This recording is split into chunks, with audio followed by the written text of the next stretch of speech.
नमस्कार मित्रांनो, जय महाराष्ट्र. राज्यातील विद्यार्थ्यांसाठी एक मोठी बातमी समोर आली आहे. उद्या शाळा आणि कॉलेज बंद राहणार आहेत. जिल्हाधिकाऱ्यांनी तसा जी.आर. काढलेला आहे. त्यामुळे विद्यार्थ्यांना उद्या सुट्टी मिळणार आहे. उद्या शनिवार 18/4/2026 रोजी शाळा आणि कॉलेजेस हे बंद राहणार आहेत.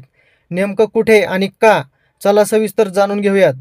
तर बघा, सध्या महाराष्ट्रात उन्हाचा पारा दिवसेंदिवस वाढताना दिसतोय. विशेषतः विदर्भ भागात तापमान 40 अंशाच्या पुढे गेलं आहे. नागपूरमध्ये तर उष्णतेने नागरिक अक्षरशः हैराण झाले आहेत.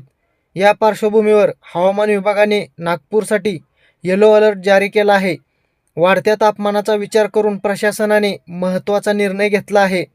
नागपूरचे जिल्हाधिकारी कुमार आशीर्वाद यांनी उद्या म्हणजेच शनिवार दिनांक 18 एप्रिल रोजी जिल्ह्यातील सर्व शाळा आणि कॉलेजेसना सुट्टी जाहीर केली आहे.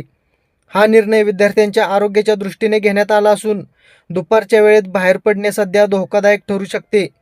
तज्ज्ञांच्या मते अशा उष्णतेसाठी शरीरात पाण्याची कमतरता होणे, चक्कर येणे किंवा हीटस्ट्रोकचा धोका वाढणे. त्यामुळे शक्यतो दुपारी बाहेर जाणे टाळा, भरपूर पाणी प्या आणि स्वतःची काळजी घ्या, असं शासनाने सांगितलेलं आहे.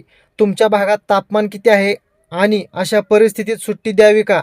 तुमचं मत कमेंटमध्ये सांगा. अशाच ताज्या अपडेट्ससाठी चॅनलला सबस्क्राईब करा आणि व्हिडिओला लाईक करा. धन्यवाद.